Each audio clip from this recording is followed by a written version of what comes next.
చంద్రబాబు నాయుడు గారు వచ్చిన తర్వాత పరిపాలన ఎలా ఉంది? ఈరోజు సుపరిపాలన జరుగుతుందనే చెప్పుకోవాలి. మనం చంద్రబాబు నాయుడు గారు వచ్చిన తర్వాత లోకేష్ గారు ప్రజావేదిక పెట్టి రోజు మీరు వెళ్ళి చూడండి. ఆ రోజు ప్రజావేదిక పెడితే అక్కడ కొన్ని వందల మంది తెల్లవారుజామున వచ్చి లోకేష్ గారిని గెలిచి వినతి పత్రాలు ఇవ్వడం జరుగుతుందంటే ఆయన ఎంత సర్వీస్ చేస్తున్నారు, ఎంత వర్క్ చేస్తున్నారు అనేది కూడా మనం చూసుకోవచ్చు.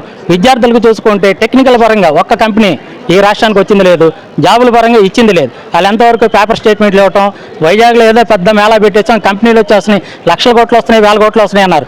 ఒక్క కంపెనీ ల్యాండ్ అయింది లేదు, ఒక్క కంపెనీ పెట్టింది లేదు. వీళ్ళు ఎంతవరకు మాటల ప్రభుత్వంతో 3 రాజధానులు అని చెప్పేసి జనాలు మోసం చేసి వచ్చిన డబ్బంతా వాళ్ళు వేసుకొని రాష్ట్రాన్ని సర్వనాశనం చేసి పెట్టారు. ఈరోజు లోకేష్ గారు దేశం మొత్తం తిరిగి రాష్ట్రంలో పెట్టుబడులు పెట్టండి, ఈరోజు టీసీఎస్ కానీ గూగుల్ కానీ ఇలాంటి కంపెనీలు రావటంపై మీకు ఎలా అనిపిస్తుంది? ఈరోజు గూగుల్ కానీ టీసీఎస్ కానీ ఇతర మెగా కంపెనీలు ఈరోజు రాష్ట్రానికి వస్తున్నాయంటే కారణం ఏంటంటే అది కేవలం చంద్రబాబు గారి విజన్ 2047 చూసుకొని అమ్మాయి మనకి చంద్రబాబు గారు ఇక్కడ ఉంటే మనకేంటి ఎటువంటి వీళ్ళకి షేరింగ్ ఇవ్వవసరలా, పార్ట్నర్షిప్లు ఇవ్వవసరలా, మనం ధైర్యంగా ఇక్కడ మన స్టాఫ్ను పెట్టుకొని మనం కంపెనీలు మెయింటైన్ చేసుకోవచ్చు.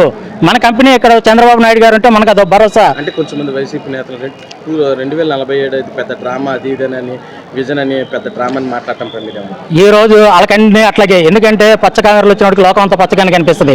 చంద్రబాబు నాయుడు గారి అభివృద్ధి ఏంటనేది హైదరాబాద్ వెళ్తే తెలుస్తుంది. ఆయన ఆ రోజు విజన్ 2020లో హైటెక్ సిటీనే కడతమే కాదు, ఈరోజు హైదరాబాద్ సింగపూర్కి మించి జరుగుతుంది.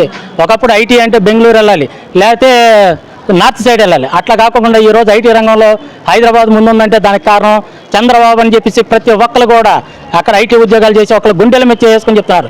ఇంతేకాకుండా దానికి నిదర్శనం కూడా మన చంద్రబాబు నాయుడు గారిని 53 రోజులు జైల్లో పెడితే అక్కడ ఐటీ ఉద్యోగులు ఎంతమంది రోడ్లు స్వచ్ఛందంగా దేశ విదేశాల్లో వచ్చి నిరసనలు తెలియజేశారు. దానికి కారణం అభివృద్ధి చేయగల దమ్ము సత్తా ఉన్న నాయకుడు చంద్రబాబు నాయుడు, లోకేష్. చాలా బాగుందండి. అందరూ సంతోషంగా ఉన్నారు. ప్రజలు, ఎంప్లాయీస్ కానీ, రిటైర్డ్ ఎంప్లాయీస్ కానీ, మరి ప్రజలు కానీ, అందరూ స్టూడెంట్స్ కానీ అందరూ హ్యాపీగా ఉన్నారు. మరి ఈ పాలన ఇంకా కొనసాగాలని మేము కోరుకుంటున్నాం. ఇంకా 10 ఏళ్ళు కూడా.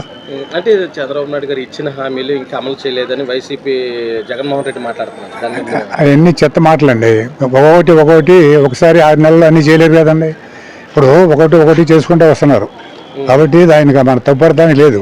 అప్పుడే కాదు, ఒక 1 ఇయర్ అయిన తర్వాత ఏమైనా చేయలేదంటే అప్పుడు మీరు మాట్లాడాలి. అంతేగాని ఇప్పుడే ఆరంభంలోనే మాట్లాడడం కరెక్ట్ కాదు. ఈ మేళా పెట్టి చంద్రబాబు నాయుడు గారు చాలా మంచి పని చేశాడు. అట్లాగే సోమనాథ్ గారు ఆధ్వర్యంలో ఈ మేళా పెట్టించారు. మరి ఎమ్మెల్యేలు కానీ అందరూ సహకరిస్తున్నారు. మరి కుర్రోళ్ళకి ఉద్యోగాలు రావాలంటే ఇలాంటి మేళాలు ఇంకా రెగ్యులర్గా జరుగుతూ ఉండాలని నా కోరిక.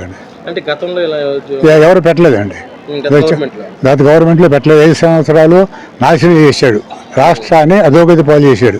పోలవరం నాశనం చేశాడు, తర్వాత ఇది అమరావతిని నాశనం చేశాడు. అన్నీ మొత్తం నాశనం తప్ప ఏమీ లేదు. దోచుకోవడం అన్నట్టుగా దాచుకోవడమే. మొత్తం గవర్నమెంట్ ఫండ్స్ కూడా దాచుకున్నారు. ఏమీ పనులు చేయలే.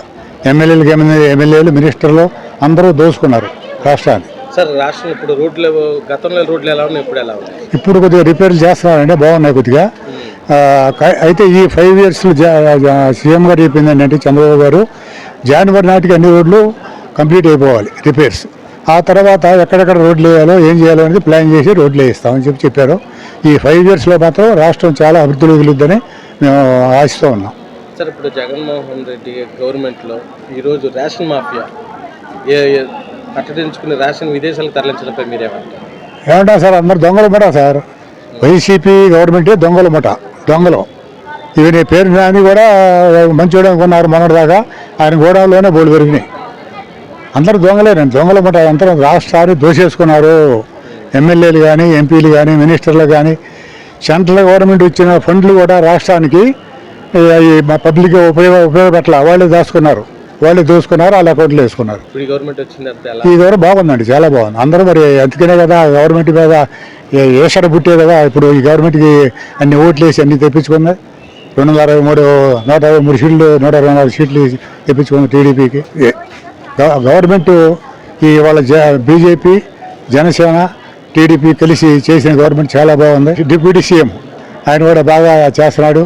మరి తిరిగి అన్ని అవగాహన చేసుకొని వాటి మీద రివ్యూలు కండక్ట్ చేస్తున్నారు. అంతా బాగుంటుందని మేము ఆశిస్తున్నాం.